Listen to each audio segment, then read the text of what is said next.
اعوذ باللہ من الشیطان الرجیم بسم اللہ الرحمن الرحیم۔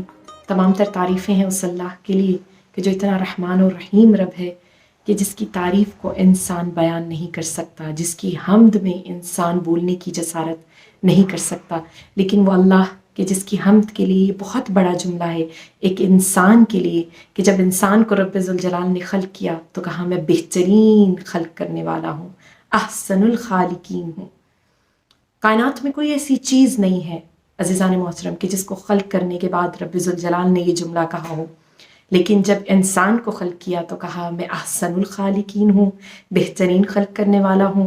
تو یہیں سے انسان کی اپنی ذمہ داریاں شروع ہو جاتی ہیں کہ اگر رب ذوالجلال ایسی مخلوق پر ناز کر رہا ہے تو پھر انسان کا کیا فریضہ بنتا ہے۔ اور یہاں پر گھبرانے کی بھی بات نہیں ہے، وہ رب آپ کو اپنے قریب کرنے کے اتنے بہانے آپ کو دیتا ہے، اتنے بہانے تلاش کرتا ہے۔ کبھی ماہ رمضان کو آپ کے درمیان داخل کر دیتا ہے مہمان بنا کر، کبھی ماہ رمضان المبارک میں ایسے بونس والے کام آپ کے ذمہ عائد کر دیتا ہے کہ اگر تم یہ کرو گے تو باقی رمضان میں جب تم کرتے تھے تو اس کا صلہ اتنا تھا، لیکن جب ماہ رمضان میں کرو گے تو تم اتنا صلہ پاؤ گے۔ تو کیوں نہ ہم ماہ رمضان المبارک سے جڑ جائیں عزیزان من، جیسا کہ آپ سب ماہ رمضان کی رحمتوں، برکتوں اور ان کے فیوز کو حاصل کر رہے ہوں گے، اور ہر بندہ مومن کی یہ آرزو ہے کہ وہ ان ایام سے اپنے رب کے قریب ہو جائے، ایک عبد اور معبود کا رابطہ اس سے مضبوط ہو جائے۔ اور کیا کہنے اس ماہ رمضان المبارک کی کہ جس کی ساعتیں اتنی عظیم ہیں، جس کے لمحے اتنے عظیم ہیں کہ جو ایسا شہر امتی بن کر آیا ہے کہ جس میں انسان کا سونا عبادت، انسان کا اٹھنا عبادت، انسان کا چلنا عبادت، انسان کا کوئی ذکر کرنا عبادت ہے، لیکن عبادت ایسی کہ جو افضلیت کے درجے پر قائم ہے۔ جی ناظرین، ماہ رمضان المبارک میں ہمیں کس چیز پر دھیان دینا ہے؟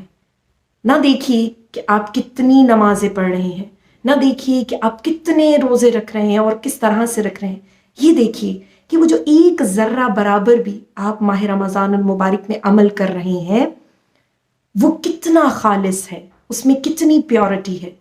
جب تک کہ آپ کے اس ذرہ برابر عمل میں ریاکاری، حسد، کینہ، بغض، کسی سے دشمنی نہیں ہوگی تبھی وہ عمل قابل قبول ہے، اور اگر آپ کا عمل ان سب چیزوں سے پر ہے تو وہ عمل قابل قبول نہیں۔ کوشش کیجئے ماہ رمضان المبارک میں اللہ جو چاہتا ہے ویسا بن جائیے۔ خدا کیا چاہتا ہے کہ تم بے شک، رب ذوالجلال کا ارشاد ہے کہ میں حقوق اللہ معاف کر دوں گا لیکن حقوق العباد معاف نہیں کروں گا۔ تو پتہ چلا کہ حقوق العباد کی اتنی اہمیت ہے کہ اگر ہم ماہ رمضان المبارک میں اپنے سے زیادہ دوسروں کا خیال رکھیں گے تو ہم یقیناً حتمی طور پر رب کی معرفت کو پا سکتے ہیں۔ ناظرین، اور یہ ماہ رمضان المبارک کہ جس میں بہت ساری دعائیں نقل کی گئی ہیں، لیکن میں مفاتیح الجنان کی خوبصورت دعا آپ کی خدمتوں کی نظر کرنا چاہتی ہوں۔ اعوذ باللہ من الشیطان الرجیم، بسم اللہ الرحمن الرحیم، اللہم اجعل صیامی صیام الصائمین۔ کیا دعا کا خوبصورت جملہ ہے، پروردگارہ میرا روزہ اس دن میں روزے داروں کے روزے کی طرح قرار دے۔ کیا پتہ چلا اس جملے سے کہ بے شک ہم روزہ رکھ رہے ہیں، لیکن خود کو لمحہ فکر دیجیے کہ کیا وہ حقیقی روزہ دار کے روزے کی طرح ہے یا نہیں۔ انشاءاللہ آپ کی خدمت میں عرض کروں گی کہ روزے کی بھی اقسام ہے، روزہ خاص ہے، روزہ عام ہے، روزہ خاص الخاص ہے، اس کا فرق کیا ہے؟ لیکن ہم دعا میں پہلا جملہ کیا کہہ رہے ہیں کہ رب ذوالجلال اس ماہ میں ہم جتنے بھی روزے رکھ رہے ہیں، جتنی بھی ہمیں تمہیں توفیق دے رہا ہے، ہمارا روزہ دوسرے روزے داروں کی طرح ہو جائے کہ جو حقیقی روزہ دار ہیں۔ وَقَيَامِ فِيهِ قَيَامًا قَائِمِينَ، اور میری نماز گزاروں کی طرح قرار دے۔ وَنَبِّهْنِي فِيهِ عَن نَوْمَةِ الْغَافِلِينَ، اور مجھے غفلت کی نیند سے بیدار کر دے۔ سب سے اہم دعا کا جملہ کہ رب ذوالجلال تو ہمیں غفلت سے بیدار کر۔ کبھی کبھی ہم دعائیں مانگ رہے ہوتے ہیں لیکن ہمارا دھیان دعاؤں کی طرف نہیں ہوتا، ہم کچھ اور سوچ رہے ہوتے ہیں، اور پھر جب ہماری وہ دعائیں قبول نہیں ہوتی تو ہم یہ رب سے شکایت کرتے ہیں کہ ہماری دعا مستجاب نہیں ہوئی۔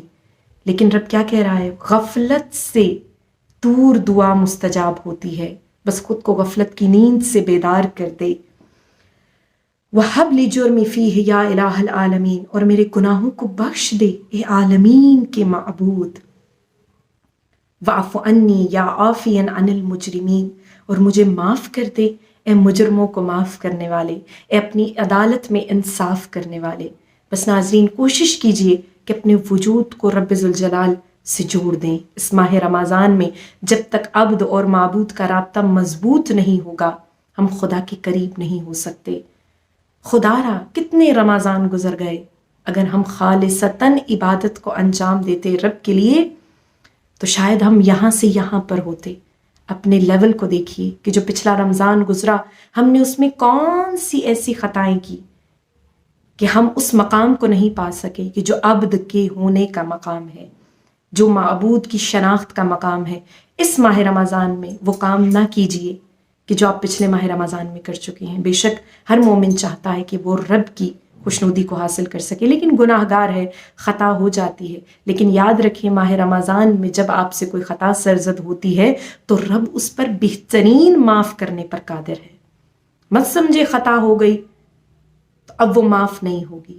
ایک چیز کو، ایک فکر کو اپنے ذہن میں بٹھائیے کہ وہ رب بہت رحمان ہے، بہت رحیم ہے، آپ کی ہزاروں خطاؤں پر بھی کہتا ہے کوئی ہے کہ جو مجھے پکارے، کوئی ہے کہ جس کی بات پر، جس کے کلام پر میں رب لبیک کہوں۔ اللہ اکبر۔ تو ہم کہاں ہیں عزیزان من، یہ دیکھنا ہے۔ ماہ رمضان میں کوشش کیجئے کہ آپ اپنی عبادتوں کو، لمحوں کو عروج پر لے کر جائیں، اور کبھی بھی کسی کو حقیر مت جانیے، کبھی بھی شکر کی منزل سے نیچے نہ آئیں۔ چاہے آپ کو کچھ بھی رب نے عطا نہیں کیا پھر بھی شکر کریں، کیونکہ شکر کی منزل رب کو بہت پسند ہے۔ اور وہ شکر کی منزل ہے کیا کہ حضرت عیسیٰ علیہ السلام کے دور کا واقعہ ہے کہ ایک خاتون تھی کہ جو اللہ کے بہت قریب تھی، بہت زیادہ رب ذوالجلال کو وہ پسند تھی، لیکن حضرت عیسیٰ علیہ السلام نے سوال کیا یا خدا مجھے بتائیے کہ آپ کا محبوب ترین بندہ اس دنیا میں کون ہے وہ جو آپ کو بہت پیارا ہو؟ تو رب ذوالجلال نے کہا ہے عیسیٰ جاؤ فلاں جگہ پہ تمہیں ایک شخص ملے گا کہ جو میرا محبوب ترین بندہ ہے۔ حضرت عیسیٰ نکلے، اس مقام پر پہنچے جہاں پر رب نے انہیں پہنچنے کے لیے کہا تھا۔ جب اس مقام پر پہنچے تو وہاں پر انہوں نے ایک عورت کو دیکھا کہ جو نابینا تھی، جو معذور تھی، اور اتنی عجیب کنڈیشن میں تھی کہ جس کو دیکھ کر انسان یہ نہیں کہہ سکتا کہ یہ رب کا محبوب ترین بندہ ہوگا۔ اس قدر وہ اپنے وجود میں، یہاں تک کہ کہا جاتا ہے، علماء لکھتے ہیں کہ اس کے وجود پر مکھیاں بن بنا رہی تھیں۔ جیسے ہی حضرت عیسیٰ علیہ السلام نے اس کی یہ حالت دیکھی تو ابھی قریب ہی گئے تھے تو کیا کہتے ہیں، السلام علیکہ یا عیسیٰ روح الامین۔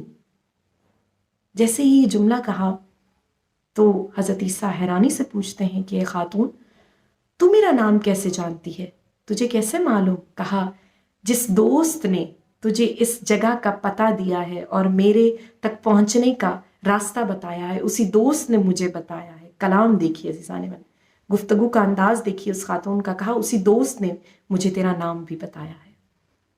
کہا خاتون تو رب کی محبوب ترین بندی کیسے ہو سکتی ہے؟ تو نابینا ہے، تیری آنکھیں نہیں، تو معذور ہے، تو چل پھر نہیں سکتی، تیرا وجود اتنا غلیظ ہے کہ جس سے لوگ دیکھ کر نفرت کریں، تیرے پاس ایسی کیا چیز ہے کہ تو رب کی محبوب ترین بندی ہے؟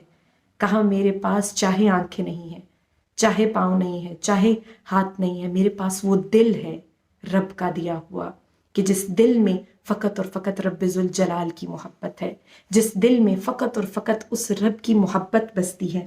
اور صرف یہ نہیں، پھر یہاں پر یہ بھی کہا کہ چاہے میرا بدن سالم نہیں ہے لیکن میں پھر بھی شکر کرتی ہوں کہ شاید اگر میرا بدن سالم ہوتا تو میں رب کی نافرمانی کرتی۔ تو بس شکر کی منزل پہ خود کو رکھیے، آپ شکر کریں گے تو رب نوازے گا، آپ رب کی نعمتوں کا احسان رب کو بتائیں گے کہ رب ذوالجلال بے شک تو احسان کرنے والا ہے، تو تب رب نوازے گا۔ اپنے مقام کو، اپنے وجود کو پہچانیے کہ رب نے آپ کو کتنا خوبصورت بنایا ہے۔ آج کے لیے اپنی میزبان رضا بطول کو اجازت دیجیے۔ والسلام علیکم ورحمۃ اللہ۔